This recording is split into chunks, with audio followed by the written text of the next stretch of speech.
इस हफ्ते का सबसे ज़्यादा जो करंट है, जिसके ऊपर सोशल मीडिया जो है आप उसको देखें, मेन स्ट्रीम मीडिया को देखें, वो है जनाब पाकिस्तान ने जो अल्हम्दुलिल्लाह अल्लाह की बड़ी मेहरबानी हुई कि हमने पै दर पै, ये कहना मेरे ख्याल में बिल्कुल ठीक हो गया कि हमने कामयाबियाँ हासिल की हैं। और अब जो कामयाबी हमने हासिल की वो अल्लाह ताला ने बड़ी इज़्ज़त दी कि सऊदी अरब जो है उनके साथ हमारा एक दफ़ाई जो है वो मुआहदा हो गया। बहरहाल पाकिस्तान की ज़िम्मेदारियों में एक बहुत बड़ा इजाफ़ा हुआ। हजूर अक़दस आपकी तरफ आऊँगा हशाम भाई, 9 अरब का तकरीबन सिर्फ हमारा बजट है, जो कि बहुत ही मामूली है किसी भी फ़ौज के लिए। इसके कंपैरेटिवली देखिए तो तकरीबन थोड़ा सा कम 80 अरब का बजट है सऊदी अरब का।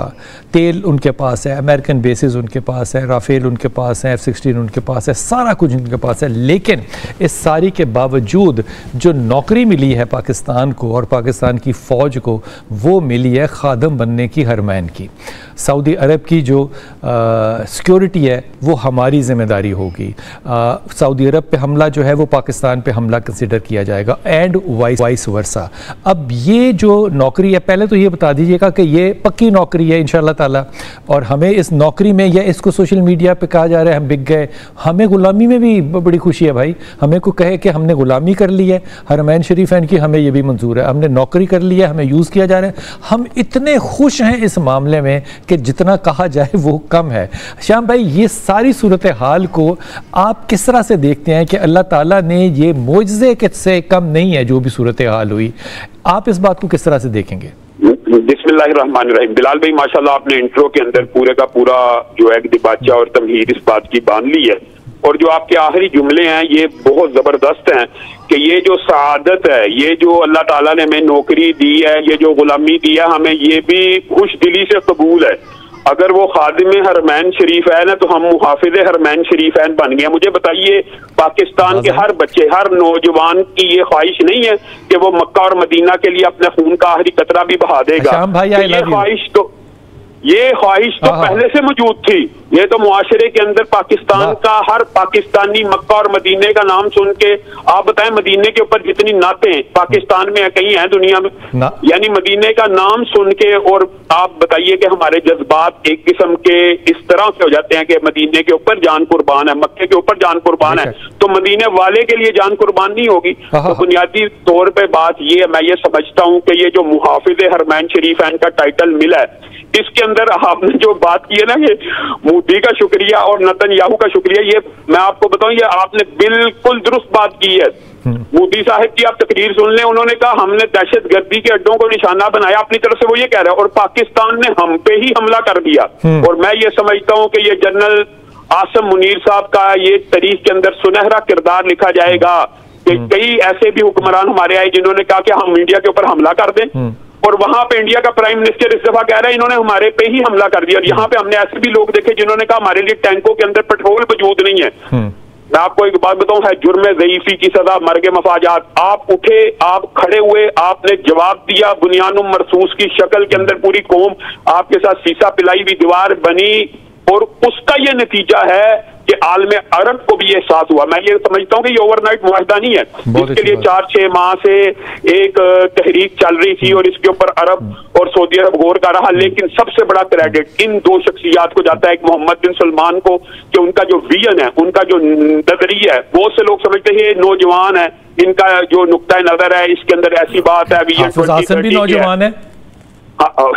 ये क्या बात? अब ये जो सैयद आसिम मुनीर साहब हैं, ये पसे पर्दा, और मोहम्मद बिन सलमान, ये इन दोनों की स्ट्रेटेजी है। लेकिन इसके अंदर से आप ये कि वजीर आज़म पाकिस्तान को माइनस कर दिया जाए इस वजह से कि वो नून लीग से ताल्लुक रखते हैं, तो ये भी तासुब है ये हमारे मुआशरे के अंदर। मैं कोई नून लीग का हलीफ पार्टी नहीं हूं। इस सारे मामले में मेरे ख्याल में ना तो मजहबी कार्ड खेलना चाहिए, ना सियासी कार्ड खेलना चाहिए, ना सियासी कार्ड खेलना चाहिए। लेकिन हम ये देख रहे हैं कि सोशल मीडिया के ऊपर इस वक्त सियासी कार्ड भी मुतहरक हो रहा है। मजहबी कार्ड तो इस वजह से मुतहरक है कि मक्का मदीना के साथ मुसलमानों की वाबस्तगी एक है वालेहाना और एक इज्जत की वाबस्तगी है। लेकिन ये लोग बात समझ रहे हैं सियासी तौर के ऊपर कि ये सारा क्रेडिट शहबाज शरीफ को जा रहा है, तो इसलिए इसकी मुखालफत करनी है। अल्लाह के बंदो, पसे पर्दा तो सैयद आसिम मुनीर साहब है। ये रियासत को क्रेडिट मिला है, ये पाकिस्तान की रियासत को एजाज हासिल हुआ कि कोई भी पार्टी आएगी तो वो मुहाफिज हरमैन शरीफैन का, मैं तो कहता हूँ वजीर आजम को और सिपा सलार को ये टाइटल अपने साथ लगा लेना चाहिए कि वो हादिम हरमैन शरीफ है ना, हम मुहाफिज हरमैन। वो वैसे भी खादम का लकब अपने साथ इस्तेमाल करते हैं, खादिम हरमैन शरीफ है, बड़ा सूट करेगा। हाँ बिल्कुल, वो हादिम हरमैन शरीफ है, वो अपने नाम के साथ आप बादशाह नहीं लगाते, तो आपकी वजीर आजम की बजाय मुहाफिज हरमैन शरीफ है लगा लें, आपका सिपह सलार भी लगा लें, तो इसमें पाकिस्तान की इज्जत है, इज्जत अफजाई है। और ये अल्लाह के फजल करम से इस मुआहदे के बाद जो वजीर दिफा ने बयान दिया, आपको शायद इल्म नहीं है, अरब का सोशल मीडिया उनके बयान से भरा पड़ा है। आप अरबी सोशल मीडिया उठाएं, उसमें वजीर दिफा ने कहीं एक इंटरव्यू देते हुए जुमला बोल दिया कि जाहिर है जब दिफाई मुआहदा हुआ है तो पाकिस्तान की न्यूक्लियर टेक्नोलॉजी भी उस दिफा का हिस्सा है। इस जुमले को अरब सोशल मीडिया में इतनी पजीराई मिली है। हिशाम भाई आप मेरे साथ रहिएगा, मैं यहाँ पे हमारे साथ इंतहाई मोहतरम खालिद भाई भी शामिल है। खालिद भाई आपकी तरफ तवज्जो ये फरमाइए कि देखिए सऊदी अरब को अगर कंपेयर करें, हम कंपेयर तो वैसे नहीं करना चाहिए, लेकिन सऊदी अरब के पास तमाम वो वसाइल हैं जो कि हम सोच भी नहीं सकते। वो पैसे के मामले में वो राफेल के मामले में हो, F-16 के मामले में हो, वो किसी भी टेक्नोलॉजी, वो एयर बेस के मामले में हो, दुनिया का सेकंड लार्जेस्ट एयर बेस वहाँ पे मौजूद है। इसके बावजूद जो है वो एक कतर का जो एलिमेंट था कि कतर को मारा गया, विद इन आवर्स, दिन भी नहीं करने चाहिए, विद इन आवर्स मेरे ख्याल में 2 लोगों ने फैसला किया कि हमें अब ये जो एग्रीमेंट 80 से बुनियादी तौर पे हम उनको अपनी आर्मी की सर्विसेज जो हैं वो दे रहे हैं, हम ट्रेनिंग भी दे रहे हैं, हमारे लोग जाते भी हैं, डेपुटेशंस भी करते हैं, लेकिन इस मामले को एक फॉर्मल टच देना जो था, इसमें पाकिस्तान का इतना कमज़ोर होते हुए भी क्या रोल निकला, क्यों रोल निकला? देखिए, जो आपकी और शाम साहब की गुफ्तगू हो रही थी, मुझे ऐसा लग रहा है कि सिर्फ जब सऊदी अरब पर खुदा ना खास्ता कोई एडवेंचर या मिस एडवेंचर होगा हम जाएंगे। मेरा नहीं ख्याल इसको वन साइडेड देखना चाहिए। ठीक है, ये लिखा हुआ है कि दोनों पर हमला तसव्वुर किया जाएगा, पहली तो ये देखिए। अब हम अगर हिंदुस्तान फंस गया इसमें, जी मैं ये अर्ज कर रहा हूँ कि देखिए दोनों तरफ देखें, अगर पाकिस्तान पे होगा शरीफ खान की पॉइंट ऑफ व्यू से बिल्कुल ठीक कह रहे हैं आप, उसमें तो कोई डिनाइल नहीं है, लेकिन हम इसको स्टैंड अलोन ये क्यों देख रहे हैं कि वहीं हमला होना है खुदा ना खास्ता, वहीं मिस एडवेंचर होना है, हमने वहाँ जाना है। देखिए, जब ये मुआहदा होता है 2 मुल्कों में तो दोनों एक दूसरे की स्ट्रेंथ बनते हैं। बिल्कुल ठीक। एक होती है जब 2 लोग या 2 मुल्क इकट्ठे आते हैं, तो एक होती है कैपेबिलिटी और एक होती है हौसला और resolve. Capability wise, resources wise Saudi Arab हमारे से बहुत अच्छा है, इकोनॉमिकली बहुत अच्छा है, हम भी अपनी डिफेंस के लिए बहुत कैपेबिलिटी रखते हैं। कतर में और हमारे में विद ड्यू रिस्पेक्ट फ़र्क ये था कि उनके पास भी राफेल 36 है जो हिंदुस्तान के पास है, उनके पास भी यूरोफाइटर 36 हैं जो हिंदुस्तान के पास नहीं है, उनके पास भी F-15 अमेरिका के सबसे अच्छे जहाज हैं, और S-400 टाइप उनके पास 4 हैं, उनके पास बहुत मिसाइल है। लेकिन ये इसको मैं कहता हूँ कैपेसिटी। अगला स्टेप आता है रिजॉल्व या हौसले का। जो मिसिंग चीज़ थी वो वाली थी। 6 और 7 मई की दनी रात को जो पाक फिजाइया ने किया था, जब 85 के करीब जहाज हमारी तरफ बढ़े थे, तो हमने अपनी ना सिर्फ कैपेसिटी दिखाई थी बल्कि हौसला भी दिखाया था। सही बात है। और 7 जहाज़ों को लैंड नहीं करने दिया था, अल्हम्दुलिल्लाह। तो ये होता है रिजॉल्व के, जब बैक करता है कैपेबिलिटी के साथ। तो अब जब हम उनके साथ ज्वाइन करेंगे तो इसको ये मतलब ना लिया जाए कि हम एज ए ऑब्लिगेटरी ले रहे हैं कि हमने ही जाना है, ऐसा नहीं होता। मैं आपकी क्विक हिस्ट्री, जो आपने 80s कहा, मैं थोड़ा सा और पीछे ले जाता हूँ। मैं आज को 40 साल पीछे ले जाता हूँ। 20 नवंबर 1979 एग्जैक्ट डेट। आपको याद होगा, बहुत सारे 250 के करीब बदबख्त लोग थे, टेररिस्ट, जिन्होंने खाना काबा पर कब्जा कर लिया था, और वो जनाजों की शक्ल में, जाली जनाजों की शक्ल में असला अंदर लाए थे। उन्होंने बेसमेंट में सारा असला इकट्ठा किया, टनल्स बनाई, सब कुछ किया, और फिर अचानक स्टॉर्म करके सारे जो इबादत गुजार थे उनको हॉस्टेज बना लिया था। उस वक्त भी सऊदी अरब को विदाउट एनी एग्रीमेंट एक ही मुल्क याद आया था, और वो था पाकिस्तान और उसकी आर्मी और उसके कमांडोज। 2 हफ्ते लगे थे उनको क्लियर करते हुए। मैं इसलिए जरा फ्लैशबैक आपको दे रहा हूं कि ये नहीं था कि हम एग्रीमेंट के मोहताज थे उस वक्त। ये मारिया हमारे साथ है। मारिया, बहुत शुक्रिया। मारिया, ये बताइए कि ये मुआहदा जो है सऊदी अरब के साथ, ये हमारा ये कोई नया, कोई रातों रात तो टाइप हुआ नहीं होगा, ये कई अरसे से चल रहा होगा। जाहिर है इसमें पाकिस्तान की फ़ौज का जो है एक बहुत बड़ा जो है वो हिस्सा होगा, उसके बगैर तो ये सिलसिला इस तरह चल ही नहीं सकता।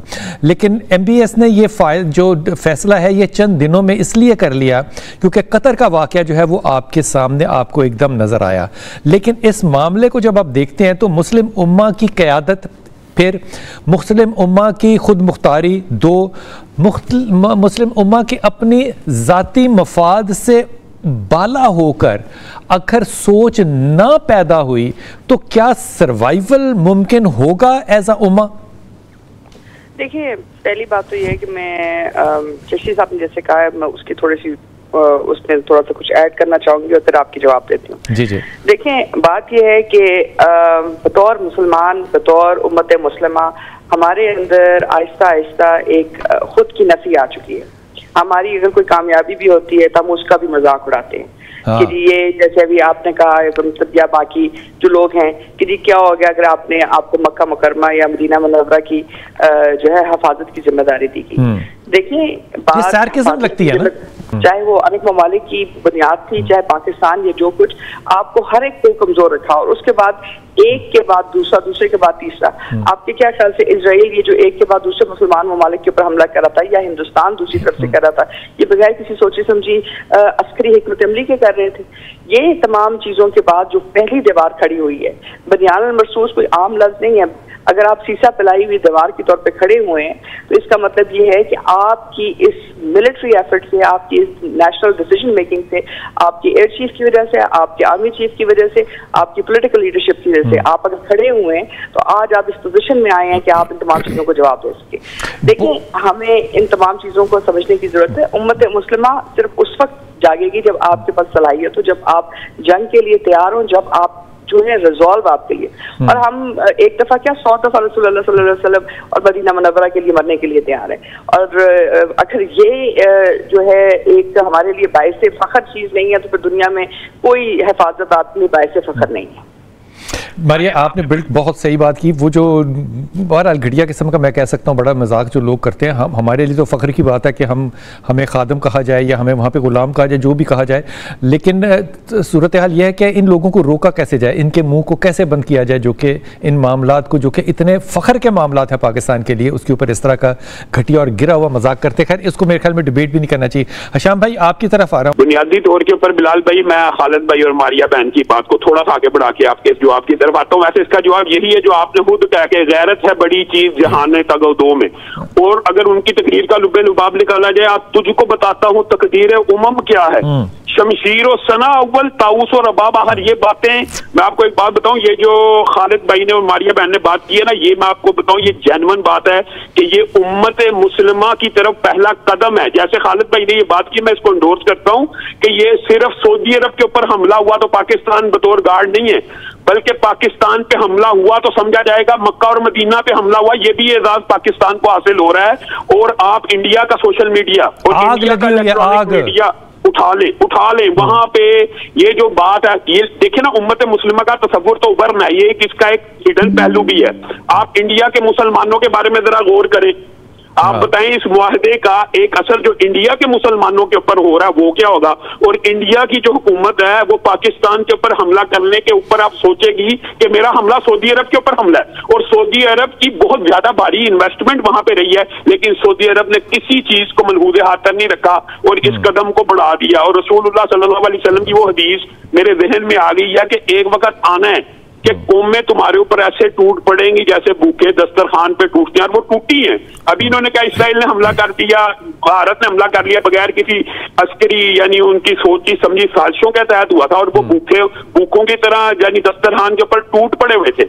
तो आखिर फिर रसूलुल्लाह सल्लल्लाहु अलैहि वसल्लम की दूसरी हदीस भी मलहूदे हाथ तक रखनी है, जिसकी तरफ आपने इशारा किया, जो आपका जवाब है कि इसराइल के साथ मुआशी बाइकॉट नहीं किया, इक्तिसादी बाइकॉट नहीं किया, अस्करी जवाब चलो ना दिया जाए तो कोई इस तरह का बाइकॉट भी पूरी मुनज़्ज़म अंदाज में हमें पूरी उम्मत मुस्लिमा में नजर नहीं आया। तो ये मुआहिदा बज़ाते खुद उम्मत मुस्लिमा की जानब एक कदम है। देखिए, पहले तो वतनीयत ही सबसे बड़ा बुत था ना, कम अज कम दो वतन एक दूसरे के साथ इस मुआहिदे में आए, तो मैं ये समझता हूँ कि इंशाअल्लाह वो वक्त करीब है कि जब बाकी खलीज की रियासतें, तुर्की जैसे मुमालिक, शाम जैसे मुमालिक इस मुआहिदे का हिस्सा बनेंगे और उम्मत मुस्लिमा बिल-आखिर इसको इकट्ठा तो होना ही पड़ना है। बिलाल भाई, रसूलुल्लाह की हदीस है क़यामत से कबल दरख्त पुकारेंगे, पत्थर पुकारेंगे कि ये तेरे पीछे एक यहूदी आके जालिम खड़ा है, इसको आके पकड़ ले, मुसलमान को पुकारेंगे।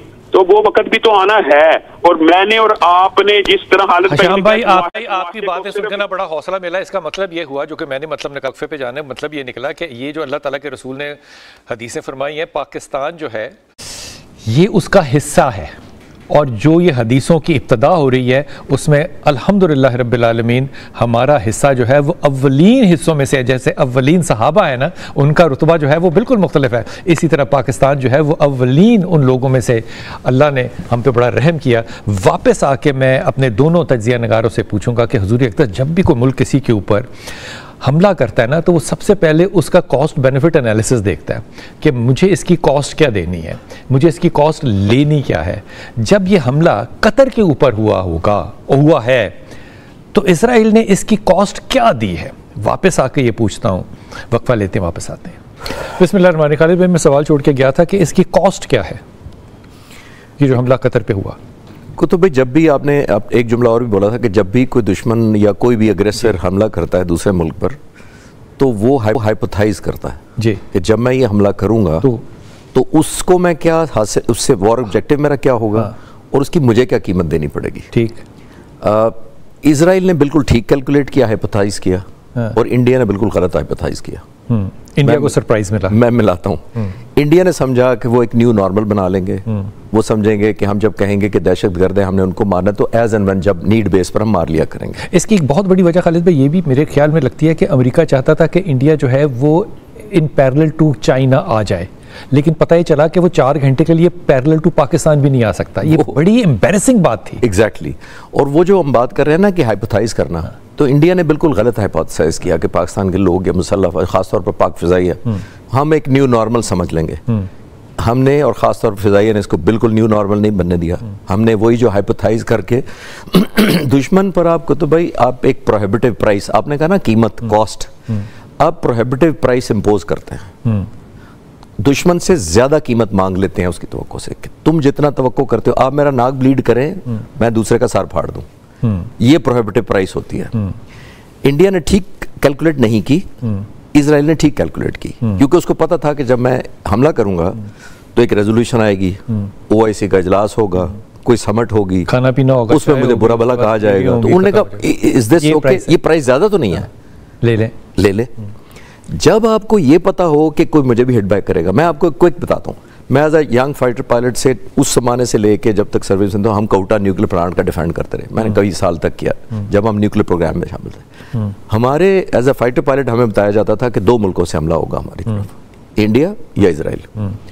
पिछले 50 सालों में इजराइल में क्यों हिम्मत नहीं हुई हमारे न्यूक्लियर प्लांट पर? सिर्फ एक वजह से, उसको प्रोहिबिटिव प्राइस पता थी। जब उसको प्रोहिबिटिव प्राइस पता होगी कि अगर मैं हमला करूंगा तो फिर मैंने भी कुछ कीमत देनी है, तो वो मैं दे सकता हूं। अगर जवाब नफी है तो आप हमला नहीं करते। ये लफ्ज़ जो इस्तेमाल किया हमारी, प्रोहिबिटिव प्राइस, ये आप गौर कीजिएगा डॉक्टर साहब, जितने भी इस्लामी ममालिक हैं, इनमें जिन जिन लोगों ने कोशिश की कभी भी एटॉमिक पावर बनने के लिए, इन सब को कुट लगाई गई, यहाँ तक कि इनके साइंसदानों को चुन चुन के मारा गया। और ये रिसेंट ईरान की अभी तारीख जो है वो हमारे सामने है, लेकिन पाकिस्तान एग्जेम्प्टेड था इसमें से। इसमें वाई इज पाकिस्तान माशाल्लाह ताला so good at it and the rest of the Islamic countries are so poor at it? देखिए कदर साहब, बात दरअसल ये है कि आप हर एक चीज की, जैसे कि आप कहते हैं ना, प्रोहिबिटिव कॉस्ट होती है, तो आपके एटमी प्रोग्राम की भी बड़ी प्रोहिबिटिव कॉस्ट रही है। आपके भी साइंसदानों ने अपनी जानें दी हैं, आपके ऊपर भी मुख्तलिफ अटैक्स हुए।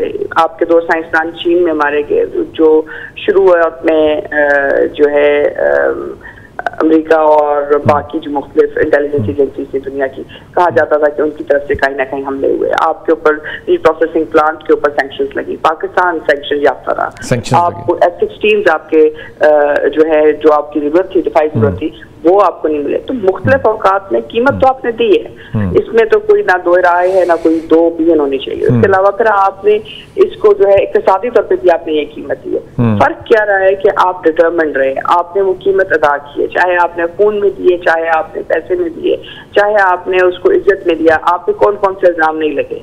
आप मुझे बताएं कि जब 2001 से लेकर 2021 तक अमेरिका की जंग अफगानिस्तान में थी, तो कौन सा ऐसा इल्जाम नहीं है जो पाकिस्तान के अदारों पे, पाकिस्तान की फोर्सेस पे, बिल्कुल ठीक है, बिल्कुल से नहीं लगा।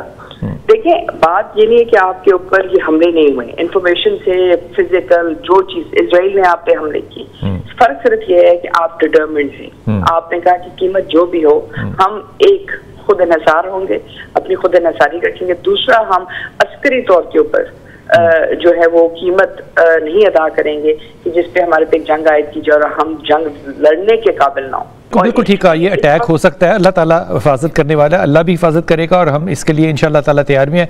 हशाम भाई, जब ये हिंदुस्तान के साथ हमारी जंग जारी थी ना, वो चंद घंटों की कहें या 4 दिनों की कहें, उस वक्त तकरीबन एक खबर है कि तकरीबन 150 इजरायली जो था वो हिंदुस्तान में मौजूद था, बाकायदा अपने ड्रोन्स और बाकी सारे मामलात को जो था वो देख रहा था। सो हम सिर्फ हिंदुस्तान से नहीं लड़ रहे थे, हम इजराइल से भी लड़ रहे थे और उनके ड्रोन जो है वो हमने लाहौर में भी गिराए और अदरवाइज भी हमने गिराए। तकरीबन 80 से ज़्यादा ड्रोन जो थे वो हमने बगैर अपने डिफेंस मैकेनिज्म को इस्तेमाल किए बगैर गिराए। मामला यह है कि ये केस स्टडी जो है ये काफ़ी नहीं होनी चाहिए हमारे तमाम मुस्लिम ममालिक के लिए कि जब तक आप अपने पांव पे खड़े नहीं होंगे, कोई किराए की फौज जो है वो आपके यहां जितना मर्जी बड़ा अपना स्टेशन बना ले, बेस बना ले, वो आपके लिए नहीं लड़ेगी। वो बुनियादी तौर पे सिर्फ अपने फायदे के लिए तो वहां पे बैठ सकती है, आपके फायदे के लिए नहीं लड़ सकती।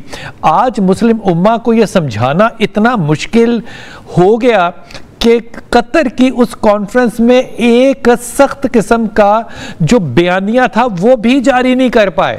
तो हमने क्या सीखा इस सारी बात से? बुनियादी तौर के ऊपर बिलाल भाई, ये हमारी अपनी तारीख का भी अभी जो मारिया बहन ने हवाला दिया, हमने भी ये सबक 1971 ही में सीखा है। जब मुल्क 2 लख्त हो गया, हमें पता लग गया अमेरिका का जो बहरी बेड़ा वो आना नहीं है, वो आ रहा है, वो आ रहा है, वो आया नहीं है। उस वक्त फिर मुल्क की क़यादत ने ये कहा हम घास खा लेंगे लेकिन एटम बम बनाएंगे। ये जो कॉस्ट आपको मैं बताऊं, ये जो कॉस्ट हमने पे की है मुल्क की मईशत के अंदर और इक्तसादियात के अंदर जो बहरहाल स्टेबिलिटी नहीं आई, उसकी एक वजह भी पाकिस्तान का न्यूक्लियर रियासत होना है और पाकिस्तान के ऊपर मुख्तलिफ सैंक्शंस लगती रही हैं सिर्फ इसी वजह के ऊपर कि ये न्यूक्लियर रियासत है। और जो भी ये मामला हुए, भारत पाकिस्तान ने एटम बम बनाने की कॉस्ट अदा की है। लेकिन ये जो बात है कि ये जो सबक इंसान को मिलता तब भी है जब अपने ऊपर बीते। और ये मोहम्मद बिन सलमान का क्रेडिट ये है कि उन्होंने दूसरों के तजर्बे से फायदा उठाया। ये बड़ी अहम बात है कि अपने ऊपर आने से पहले उन्होंने ये डिसीजन ले लिया। और मैं आपको एक बात बताऊं, ये जो डिसीजन है ना उनका, ये उनके अपनी मुल्क की आवाम के लिए एक बड़ा सिंबॉलिक रिप्रेजेंटेशन की उन्होंने की है। वो क्या, कल सऊदी अरब का योम वतनी है, 23 सितंबर है। अच्छा। तो उन्होंने अपनी अवाम को भी ये तोहफा दिया है, अपने योम वतनी से पहले ही इस मुआहदे को किया और पूरे आलम इस्लाम को भी ये तोहफा दिया कि हम योम वतनी से पहले पूरे आलम इस्लाम को भी ये तोहफा देते हैं। ये एक जेस्चर्स होते हैं, ये कलामती इस्तिलाहात होती हैं जिसका उन्होंने ऐलान किया, इजहार किया। और ये बात बिल्कुल दुरुस्त है, इसका क्रेडिट मोहम्मद बिन सलमान को मिलना चाहिए कि उन्होंने बगैर किसी नुकसान के, कतर ही के हमले से ये बात को अक्सर उन्होंने अंदाजा लगा लिया कि ये जो है अमेरिका हमारा दिफा नहीं करेगा। कतर भी आज उसी पोजीशन पे है जो 1971 में पाकिस्तान की पोजीशन थी। कतर को आज एहसास हो गया है कि अमेरिका ने उसके दिफा के लिए नहीं आना। क्यों आना है वो मारिया बहन ने बता दिया, वो क्यों आएगा, किस वजह से आएगा कि सिर्फ आपकी मईशत मजबूत है और पाकिस्तान को ये समझा जाता था इसलिए अमेरिका ने दिफा नहीं किया कि मईशत कमजोर है। ये बातें होती हैं, वो आपके दिफा के लिए कभी नहीं आएगा। खुद हशाम भाई बहुत शुक्रिया, वक्फे पे जाऊंगा, बहुत शुक्रिया। ये जो हशाम भाई कह रहे हैं, देखिए MBS जो है वो कितना विजनरी इंसान है, यकीनन कि उसने अपने नेशनल डे से चले ये मामला किया और नेशनल डे के ऊपर मुझे यकीन है कि वो कहीं ना कहीं बैठ के कोई बात ऐसी करेंगे जिसमें इस सारी बात को क्रेडिट भी मिलेगा। लेकिन अगर आप अपने पाँव पे खड़े नहीं हुए और आपके अंदर वो गैरत जज्बा नहीं है, आपके अंदर वो ईमान नहीं है, तो फिर आप मज़हब का कार्ड जितना मर्जी खेलें, आपके जब मामला पड़ेगा ना आपके ऊपर, जब हालात बदलेंगे, तो फिर काम वही आएगा जो आपके साथ या ईमान में जुड़ा हुआ हो या आपके साथ उसके मफादात जुड़े हुए हों। वक्फा लेते हैं, वापस आते हैं और इस बात को कंटिन्यू करते हैं।